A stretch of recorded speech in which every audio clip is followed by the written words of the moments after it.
नमस्कार दोस्तों, वीडियो में आप सभी का स्वागत है। आज के इस वीडियो में अपन बात करने वाले हैं लॉर्ड्स एंटरप्राइजेस लिमिटेड कंपनी के बारे में, वो भी कम्प्लीटली इन्वेस्टमेंट पर्पस से। इस वीडियो में अपन जानेंगे कि ये कंपनी काम क्या करती है, इस कंपनी के फाइनेंशियल रेशियोज, फाइनेंशियल ट्रेंड क्या कहते हैं, इस कंपनी का शेयर होल्डिंग पैटर्न क्या कहता है, और अंततः अपन इस निष्कर्ष पे भी पहुँचने की कोशिश करेंगे कि क्या हमें इस कंपनी में इन्वेस्ट करना चाहिए या फिर नहीं।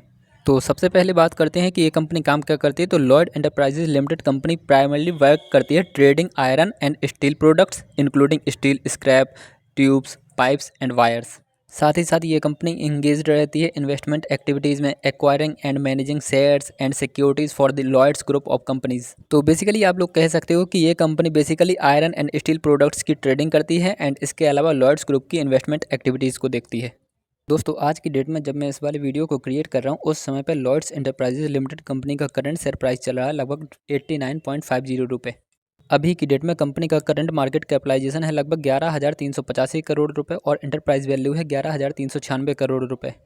अगर कैश देखते हैं तो इस कंपनी के पास लगभग 25 करोड़ के आसपास का कैश है और डेट इस कंपनी के पास लगभग 36 करोड़ के आसपास का है। और जो लोग डिविडेंड्स के लिए ही कंपनीज में पैसा लगाते हैं तो डेफिनेटली यहाँ पे वो समझ सकते हैं कि उनको बहुत कम डिविडेंड मिलने वाला है, क्योंकि अगर वो व्यक्ति यहाँ पे 100 रुपये कंपनी में इन्वेस्ट करता है तो कंपनी डिविडेंड के तौर पर उस व्यक्ति को पर ईयर 0.11 रुपये देगी। मतलब 1 रुपये भी आप लोगों को पर ईयर डिविडेंड के तौर पर नहीं मिलने वाला अगर आप 100 रुपये इन्वेस्ट करते हो तो।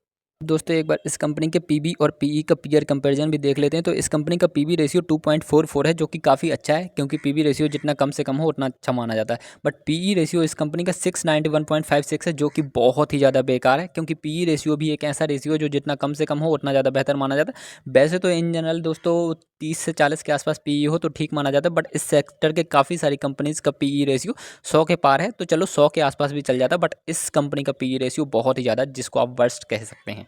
अब दोस्तों, एक बार कंपनी की सेल्स ग्रोथ भी देख लेते हैं। तो आप देखोगे कि पिछले 3-4 सालों में कंपनी की सेल्स ग्रोथ काफ़ी कम रही, बट लास्ट के 1-2 सालों में कंपनी ने सेल्स ग्रोथ में काफ़ी अच्छी रिकवरी दिखाई है। यहाँ पे दोस्तों आप लोग प्रॉफिट ग्रोथ भी देख सकते हो। लास्ट के 1 ईयर की प्रॉफिट ग्रोथ 581% के आसपास है और लास्ट के 3 ईयर की एवरेज 571.92% के आसपास है, जो कि काफ़ी अच्छी प्रॉफिट ग्रोथ है। रिटर्न ऑन इक्विटी का ग्राफ भी दोस्तों आप लोगों के सामने है। वैसे return on equity in general 15 से 20% हो वो काफ़ी अच्छा माना जाता है, बट इसके लास्ट के 3 ईयर का एवरेज भी 6% के आसपास है, जो कि काफ़ी कम है। रिटर्न ऑन कैपिटल एम्प्लॉयड का ग्राफ भी दोस्तों आप लोगों के सामने है। लास्ट के 3 ईयर का एवरेज लगभग 7% के आसपास है और return on capital employed in general 25% के आसपास हो वो काफ़ी ठीक माना जाता है। उससे ज़्यादा है तो वो और भी अच्छी बात है, बट यहाँ पर रिटर्न ऑन कैपिटल एम्प्लॉयड बेकार है।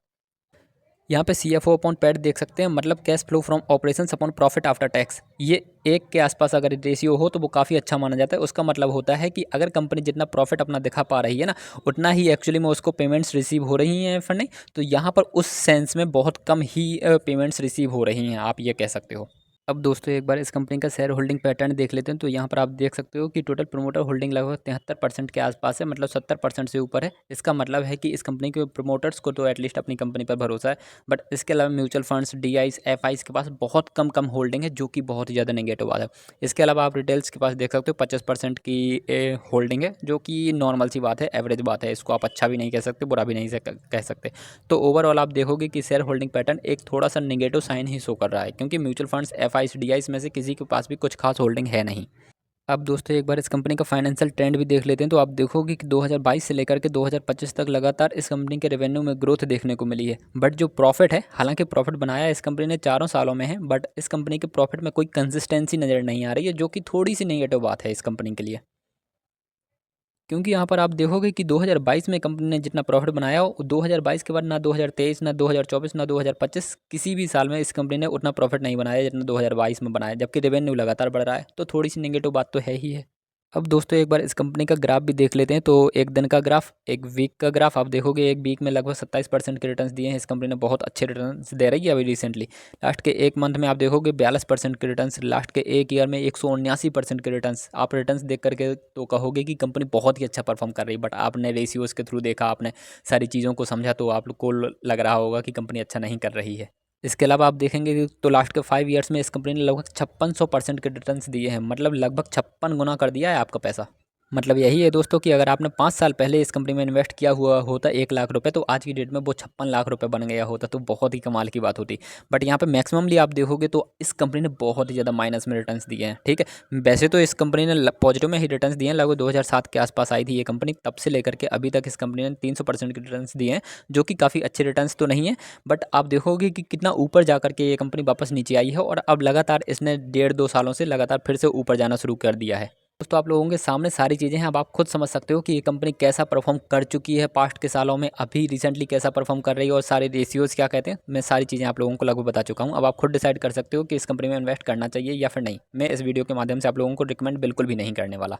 बट हाँ दोस्तों, ऐसा लग रहा है देख करके, मैं अगर अपने पॉइंट ऑफ व्यू से बताऊं तो ऐसा लग रहा है देख करके कि हाँ, रिसेंट के आगे आने वाले थोड़े समय तक भी ये कंपनी पॉजिटिव में जा सकती है और लॉन्ग टर्म में भी पॉजिटिव हो सकती है। बट इस कंपनी को लेकर के बिल्कुल केयरलेस नहीं होना है। अगर इस कंपनी में पैसा आप लगाते हो तो लगातार कॉशियस रहना है, और जैसे ही ये कंपनी थोड़ा बेकार परफॉर्म करती है और इस कंपनी से तुरंत निकल जाना है। बस अगर आप ये इतनी कॉशियसनेस बरत पाते हो किसी कंपनी में इन्वेस्ट करते हुए, तो आप इस कंपनी में थोड़ा बहुत इन्वेस्ट कर सकते हो। अदरवाइज़ बिल्कुल भी टच मत कीजिएगा इस कंपनी को। तो ये थी मेरी तरफ से सलाह।